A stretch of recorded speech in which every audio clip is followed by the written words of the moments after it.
Assalamualaikum warahmatullahi wabarakatuh. Bismillah, alhamdulillah, wassalatu wassalamu ala rasulillah. Mudah-mudahan kita semuanya selalu berada di dalam rahmatnya Allah. Amin ya Allah ya rabbal alamin. Kali ini saya ingin membahas, ada yang bertanya kepada saya perihal gaya nih. Perihal gaya. Gaya apa yang dia tanyakan itu perihal gaya 69. Dia bertanya apakah hal itu diperbolehkan di dalam fikih ataupun diharamkan.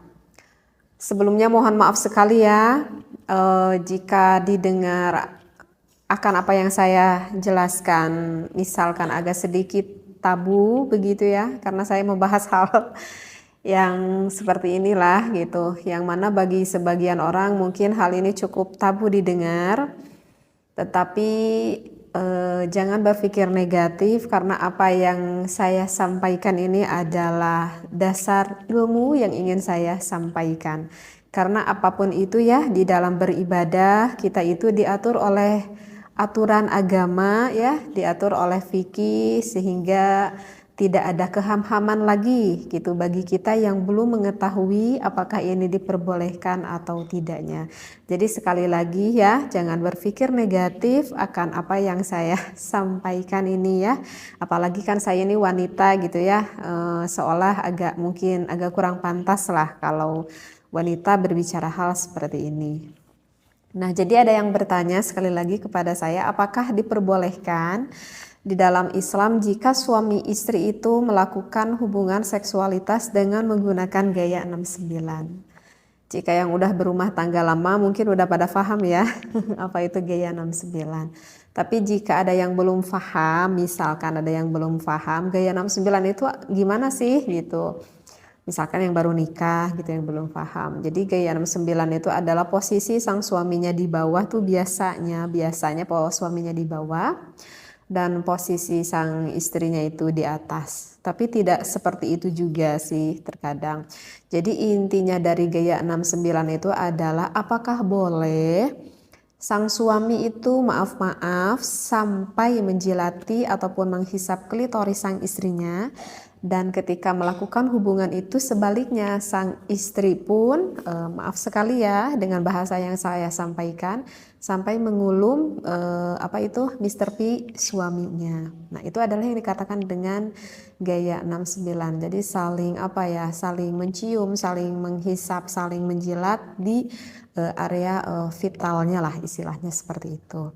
Nah, apakah itu diperbolehkan atau diharamkan? Saya di sini berbicara tentang ilmu fikih, bukan ilmu akhlaknya ya. Sekali lagi saya tekankan, saya di sini adalah menjawab dari ulama fikih, bukan menurut perihal ilmu akhlaknya seperti itu. Nah, kalau di dalam ilmu fikih itu banyak ya sebetulnya saya temui di dalam beberapa kitab seperti itu, yang mana jumhurul ulama itu mayoritasnya membolehkan seperti itu.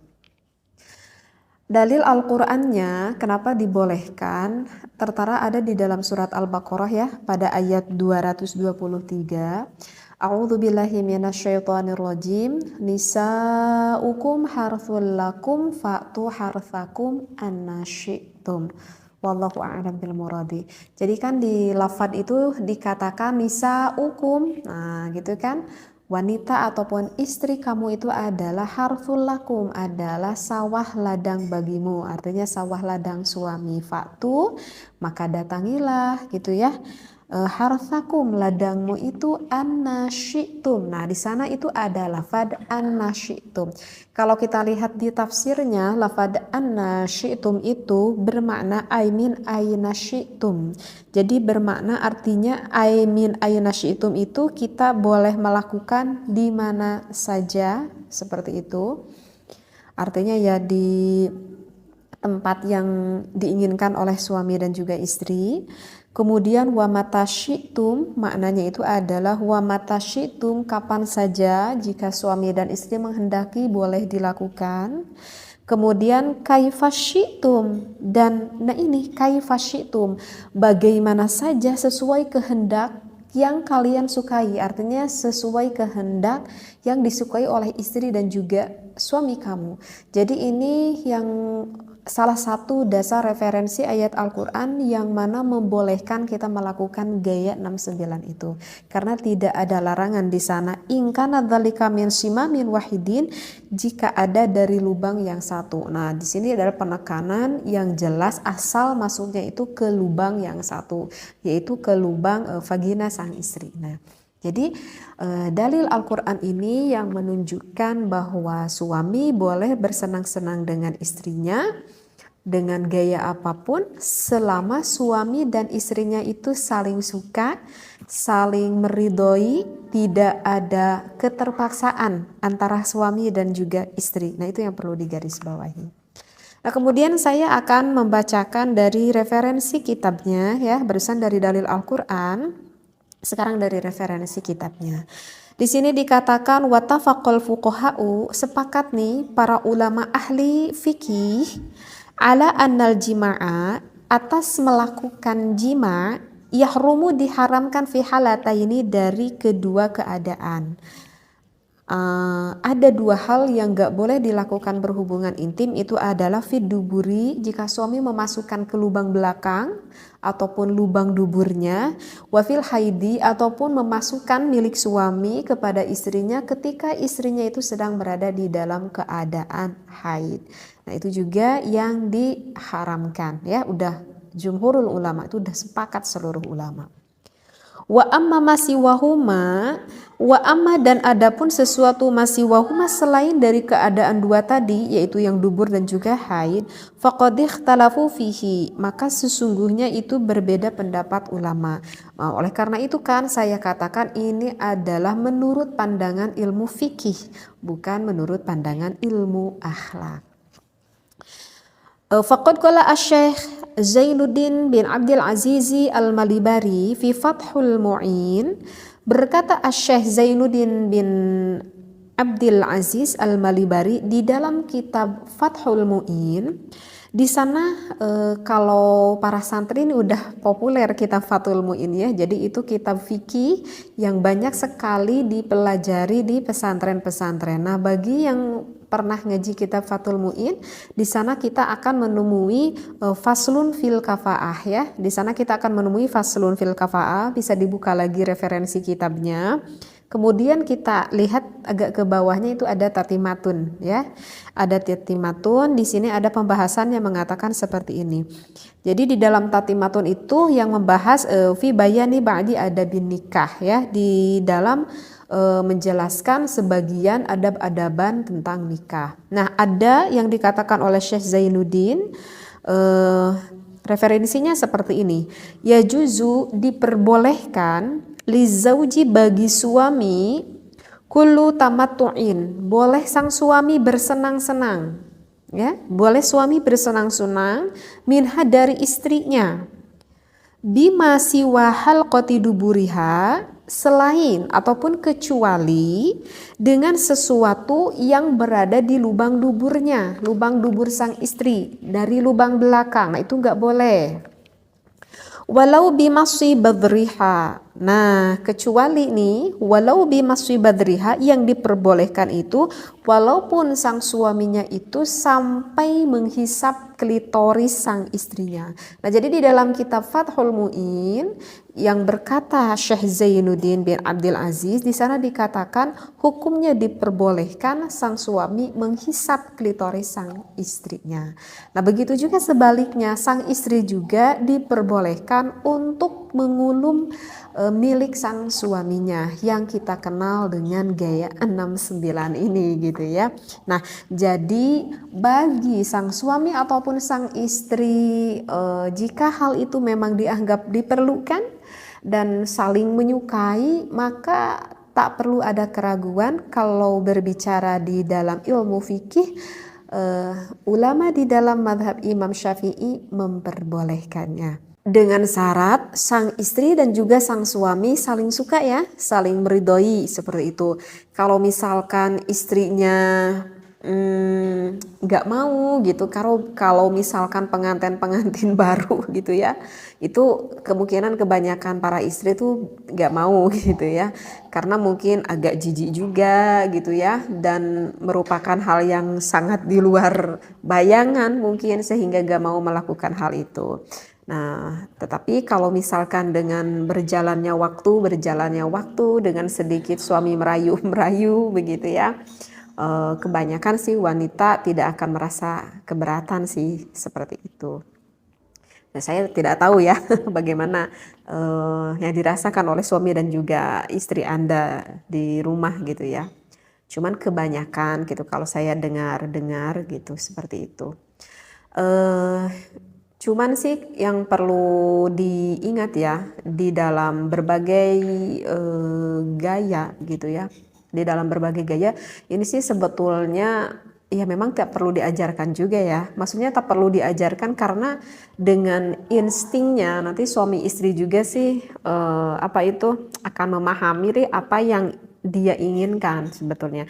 Jadi yang ingin saya titik beratkan di sini itu adalah bukan gayanya itu sih sebetulnya, tetapi hukumnya itu apakah diperbolehkan atau tidaknya. Jadi yang ingin saya sampaikan bukan gayanya tetapi hukumnya. Nah, kalau bertanya hukumnya di dalam fikih ya diperbolehkan. Dan harus diingat ya, wahai para suami dan juga istri, di dalam melakukan berhubungan seksualitas itu merupakan ibadah ya, itu merupakan ibadah bahkan yang besar sekali pahalanya. Jangan dikira ini bukan ibadah, ini adalah suatu ibadah yang besar sekali pahalanya dan banyak sekali kemanfaatannya. Yang namanya ibadah pasti itu akan diawali dengan yang baik, akan diakhiri dengan yang baik, dan dilakukannya pun dengan yang baik pula. Kenapa saya berkata seperti ini? Udah saya terangkan barusan ya, bahwa untuk gaya-gaya hal seperti ini sebetulnya tidak perlu diajarkan gitu ya. Artinya yang baik ini adalah jangan sampai kita mengetahui akan posisi ini, gaya ini dari sesuatu yang diharamkan oleh Allah.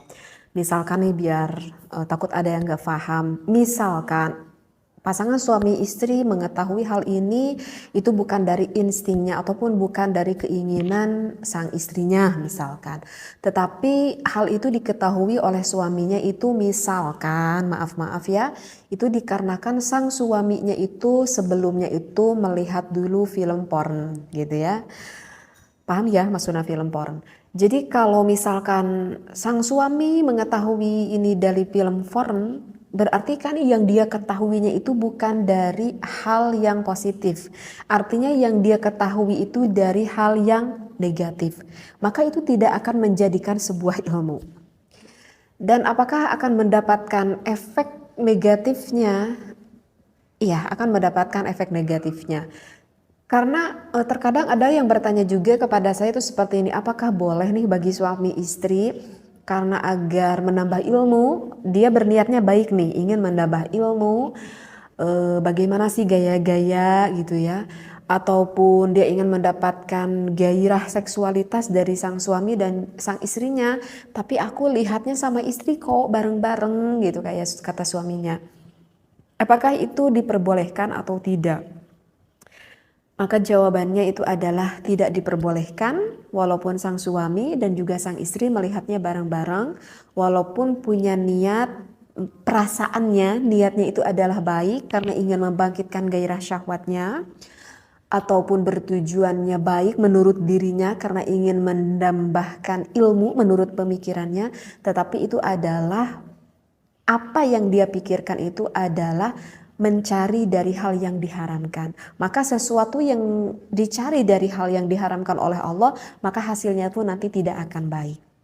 Berbeda dengan saya mengetahui misalkan posisi ini gitu ya, misalkan ataupun posisi yang lain, tetapi saya mengetahuinya itu adalah dari ulama, dari kitab. Saya dikaji ini waktu saya di pesantren gitu ya, saya dikaji gitu ya.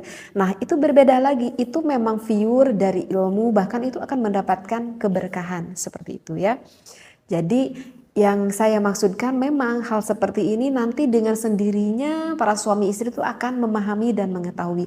Hanya saja yang harus kita ketahui adalah hukumnya itu. Apakah hukum yang kita lakukan ini betul atau tidak. Agar kita tidak terjerumus akan sesuatu yang diharamkan oleh Allah. Nah kalau misalkan kita gak boleh lihat dulu film foreign itu alasannya kenapa gitu ya. Karena kalau saya nerangkan sekarang nanti panjang lagi ya pembahasannya. Insya Allah nanti akan saya khusus membahas tentang hal itu ya. Jadi apa yang saya disampaikan sekali lagi mohon jangan berpikir negatif begitu ya. Ambil positifnya, ambil ilmunya supaya kita tidak terjerumus akan apa yang tidak diridhoi oleh Allah Subhanahu wa taala. Wallahu a'lam wa billahi taufiq wal hidayah. Wassalamualaikum warahmatullahi